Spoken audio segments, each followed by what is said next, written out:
Thank you everyone for coming tonight. Before we go any further, I just have to go over a couple of important notes.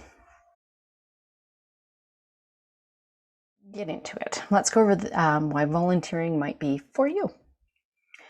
First, it's good for your mental health.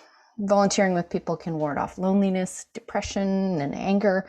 According to a Harvard Health website, volunteers are able to both focus on others and strengthen their social network. Personally, volunteering has kept me sane during COVID-19 after our retirement travels came to a sudden and disappointing end. Besides BC TEAL, I volunteer on a farm, and I also work as a mentor to a student who is studying in Germany. My days have purpose. And selfishly, I know when we act generously, it increases our levels of oxytocin in the brain. Oxytocin, if you're not familiar, is a hormone associated with trust and feelings of closeness, also known as the hug hormone. And it can reduce stress and increase feelings of calm. So who wouldn't want that? Let's break it down a little though. It feels good to connect. Strengthening your social network connects you even during COVID-19, and it feels good. As Vera said, people crave professional connection. We've seen the pictures. Volunteers always look happy or content. Maybe not that guy. Looks a bit content. This last picture is of BC TEAL conference participants and some volunteers. And to find out why people volunteer for BC TEAL, I asked the team that's currently volunteering why they do it, and I thought this might be helpful for everyone. For many, it was about this good feeling from connections. Here's what Beth said. I volunteer with BC TEAL because it connects me to other EAL professionals in BC and beyond. And Julie said, I volunteer to have fun and socialize with others who share an interest in teaching and learning language. For some, that good feeling comes from a sense of giving back. Here's what Laura said. I like to feel that I'm giving back to my professional community, which has given me so much. Laura's been around with BC TEAL for a long time. And Michael, who's also been around for a long time, says this, I continue to volunteer with BC TEAL because it gives me a chance to give back to the profession I worked in for so long. And although it might feel good to volunteer, there are other benefits. The second thing is that it looks good on your resume or CV. According to monster.com, you may have altruistic reasons for volunteering, but giving your time has career-enhancing power too. A hiring manager absolutely loves to see candidates who have volunteer work on their resume. You may know this already. Here's what monster.com said. Volunteering shows you have initiative and enjoy trying new things. From that, employers can infer that you'd be the type of employee who is willing to help out and contribute to a greater good. One BC TEAL volunteer put it this way. It's been a great way to expand my network, meet people outside of my organization, and looks good on my resume. So it's good for your mood and your potential for money, but there's a third important reason to volunteer.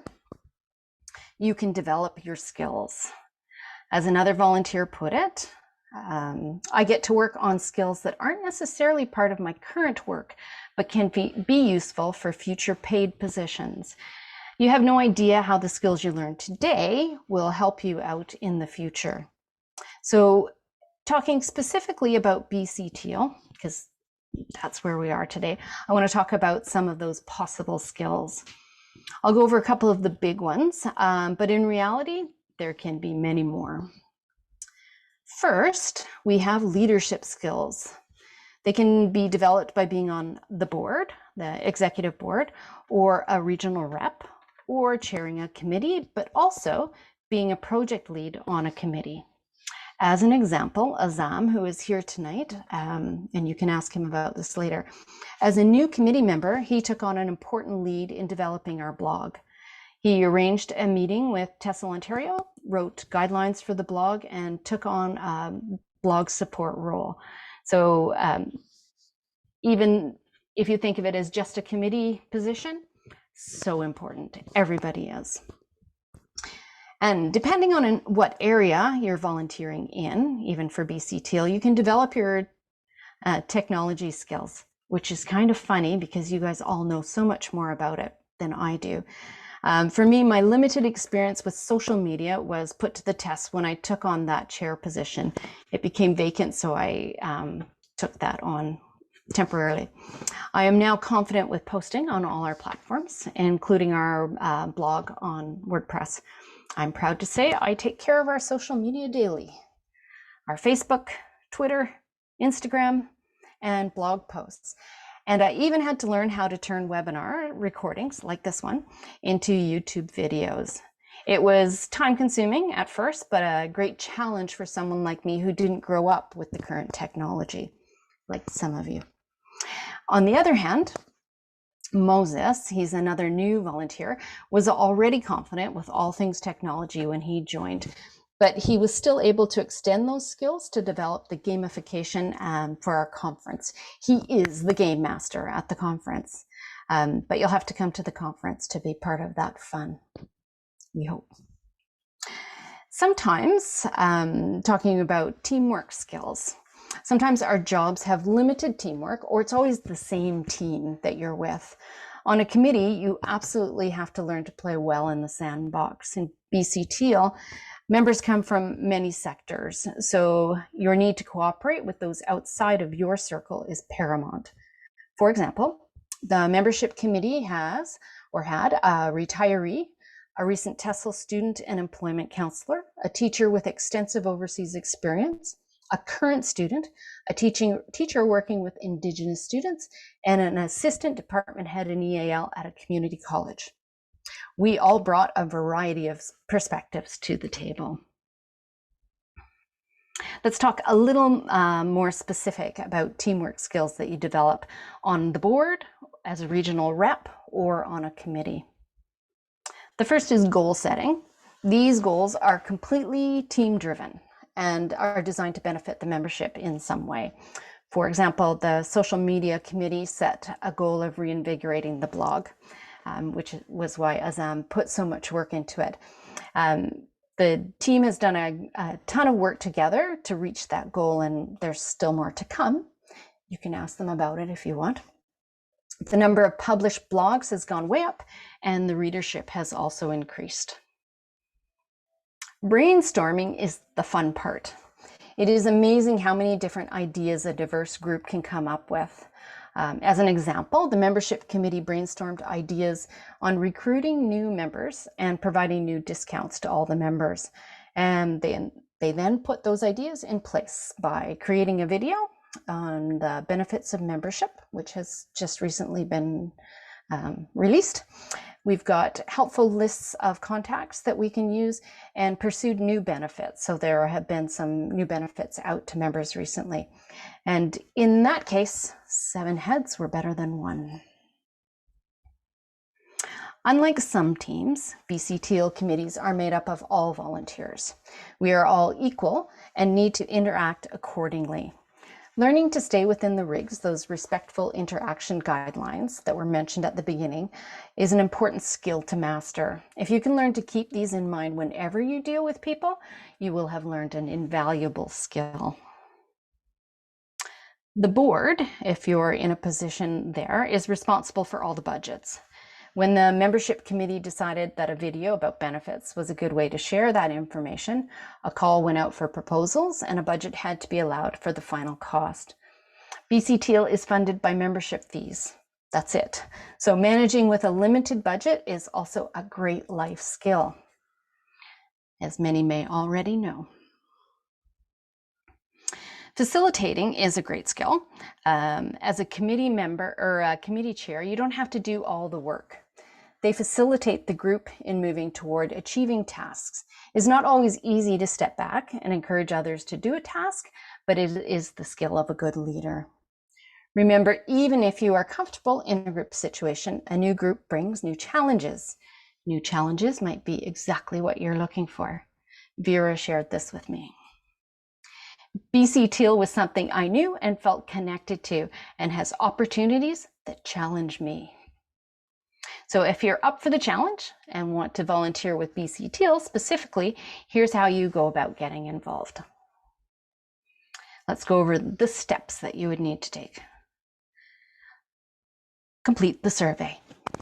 Although we know that work at BC TEAL is unpaid and therefore technically volunteer, and volunteering is great, we prefer to call our volunteers leaders. So our survey is about joining the leadership team rather than just being a volunteer. That's the link you see on the screen. It'll be shared in the last slide that you can take a picture of or whatever after. The survey looks like this. That's the first part of it. Just to summarize what's there, the committees that you can join, it asks if you want to join a committee or a position, are the committees are conference, social media, advocacy, membership, professional development, website, publications, private sector, link representative, and post-secondary education. There's something for everyone. You can also help with the TEAL Charitable Foundation. If you don't know about that, there's lots of information on our website. Sometimes there are callouts for specific positions, like a webinar creator or supporting institution liaison. The survey collects important information about you and helps us make sure your skills and specific areas of interest are best fit for a position. So that's why we ask you these kind of general questions. The administrative manager in the office will automatically be notified when you have completed the questionnaire. Tanya in the office will get the results of your survey and contact you if she needs any more information to send you to the right person. You'll be sent the respectful interaction guidelines to read and agree to. And it's not a big deal. We've done it on this committee. You can ask about it. It's just read these and send me an email back that says you agree to abide by them. These are the same respectful interaction guidelines I mentioned earlier. Your information will then be forwarded to a committee chair, and that person will contact you as soon as they can. They might also share the terms of reference for the committee. So the terms of reference gives you more of an idea of what exactly, pardon me, the committee is supposed to be working on. You will then be invited to the next committee meeting and to share in whatever platform the committee is using to communicate. So when I was the regional rep chair, we used Padlet to communicate. We didn't have as much continuous communication. However, the membership committee and the social media committee both use Google Docs. We share a lot of stuff. The cool thing is BC TEAL is looking at using a platform called Basecamp, where all the leaders will be able to meet and communicate and save documents, but it's just in the preliminary stages. Okay, if you want to be a committee chair or board member, you'll be guided by current members of the board. These positions are by nomination only. So to be on a committee, you fill out the form, we get you on a committee. These ones you need to be nominated. Specific information about executive board role and the nomination can be found in our bylaws, and it's on the website, but I've put the link here, and again, it will show in the bottom. There is a board handbook if you are on the board. It gets forwarded to you so you can read about it. And we try to support every position in the organization as best as possible. So where possible, a new committee chair would be guided by the previous chair, which is happening with Vera, if you want to ask her about that later too. If you would like to volunteer, but are unsure of whether BC TEAL is the place for you, that's okay. It's still a good thing to do. You can look at other organizations to volunteer at, and there are many options. One of the big organizations, BC TEAL's actually used, it's called Vantage Point, is the organization, and the link is Go Volunteering. And if you go to their site, you can look at not only your own location, you can put your own location in there, your city, postal code, and then you can choose from your area of interest to get a list of possible jobs. And of course, if you can see up in the top right-hand corner, there's always information now about volunteering during COVID. So it's part of everybody's protocols. The second big one is Volunteer BC, another large organization. Again, I'll share those links on the last page. Same idea, you can say what you care most about, and you can limit your search to specific areas and get those. There's a couple of examples there. So just to recap, what's in it for you? Number one, the idea of volunteering can make you feel good through networking and giving back.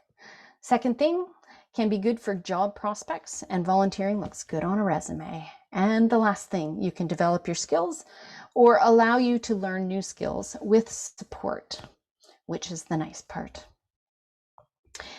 If I haven't answered any of your questions, we're going to do it now. I'm going to turn it over to Azam and Vera, both on committees. So feel free to ask questions. Thanks.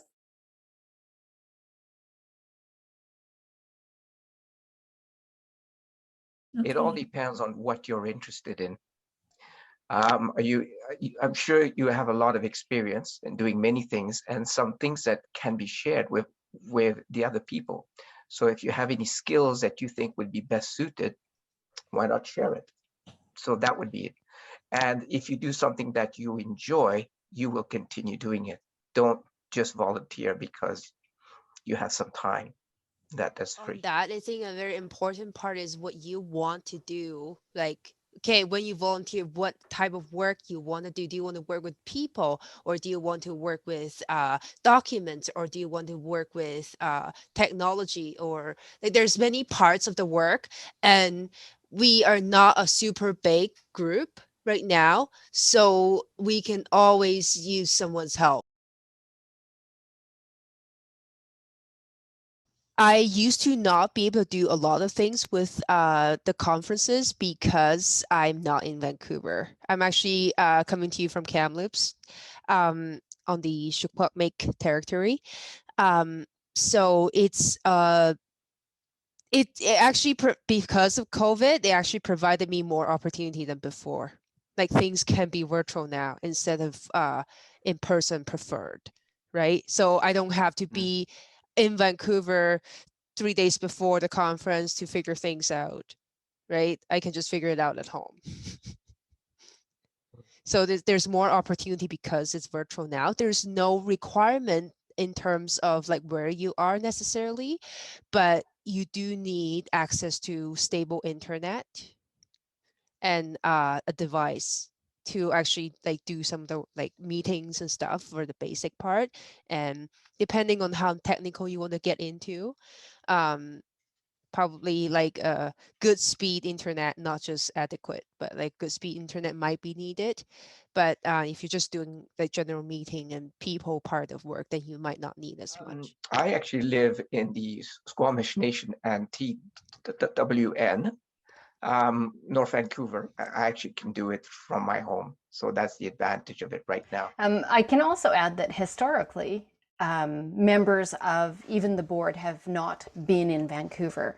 So for years, board members would meet over Zoom, or another platform we used before. I can't remember what it was, but the ones that could meet in Vancouver would get together, and most of the members were at large, we call it, and we all met on Zoom. So it hasn't changed a ton from COVID. Doesn't really matter where you are. You decide what you want to do and the challenges that you want. No one is forcing you to do anything you don't want to do. It's up to you. And that's what's really nice about it, you know? It's your choice. You want to make it difficult for you, you want to make it hard for you, it's up to you. And that's what I enjoy most about volunteering. Truly, the time commitment is, as Azam says, it's up to you what you want to put into it.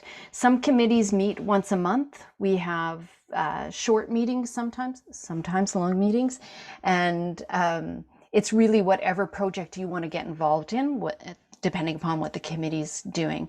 If you take on a board position or a committee chair position, there is a little more time commitment. There are regular board meetings once a month.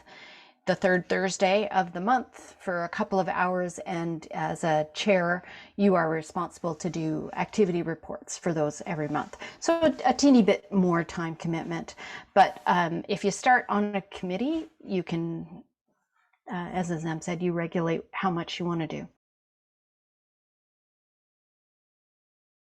That's another thing I wanted to mention too, is there's a lot of support if you're doing something for BC TEAL. That's another part of the community I really enjoyed, is the support you get.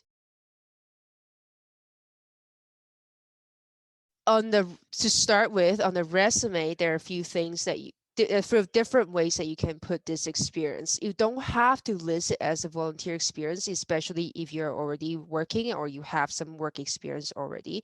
Volunteering experience as itself is not something necessarily like a big it's just one of the little items in the list. But the bigger part of it is the skills that you acquired or practice within an volunteering role is going to be applicable in other in any job, in some of the jobs you're applying to.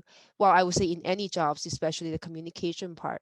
So in the resume, the bigger part is for this is highlighting your skill, not just that volunteer BC TEAL. That's not the only thing you put in there. The bigger part is the skills.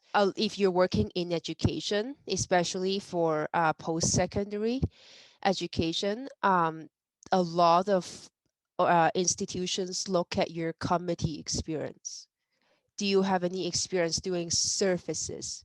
If you know post-secondary, how the academia operates, services is a big part of your role. Even when you work in universities, you're a faculty member, for example, you'll have your teaching, your research, and your services. BCT is one of the opportunities you get without being in an institution to do the services part and potentially the research part if any projects comes up. Yeah, there's one thing that I could add, well, a couple of things. One thing is that apart from your resume, it looks great on LinkedIn. You can put that in, and like what Vera said, is there's skills that I had never even thought of doing. I'll give you an example. Is that I've been fairly good at making some presentations, but not writing. I'm terrible at writing. And now I'm involved in blog and I'm becoming a better writer.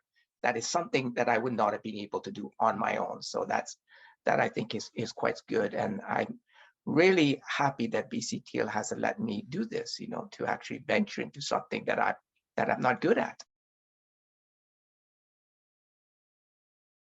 This is a great place to actually get you to meet people like Jen, like Assam, who has been working in the same field with you, um, and who has experience and can provide you advice when you run into problems or challenges at work or even personal life, uh, if applicable to you, like if you feel comfortable enough to become friends with people you work with.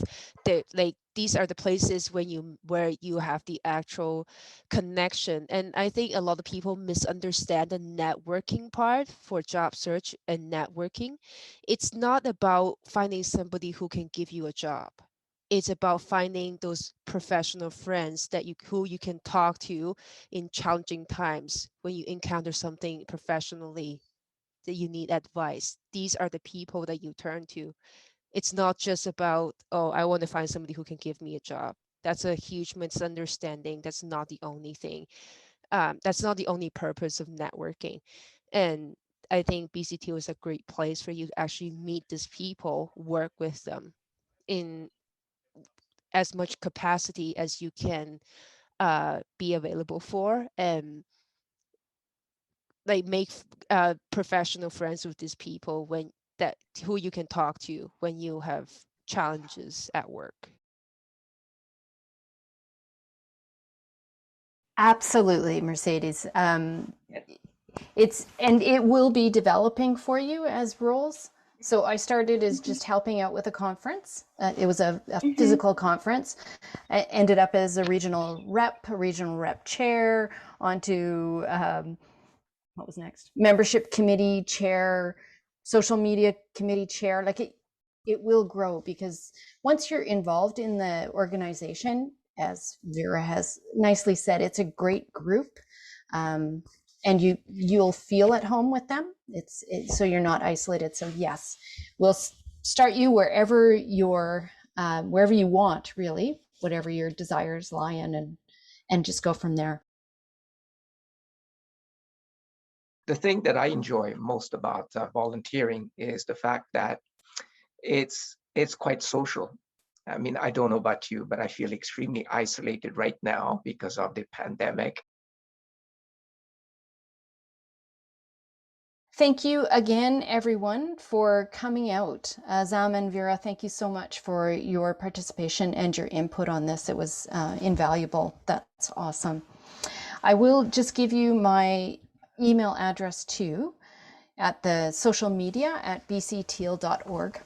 We share that email, so just make sure you put in who you're addressing it to if you want to talk to any of us on social media. Those are the links.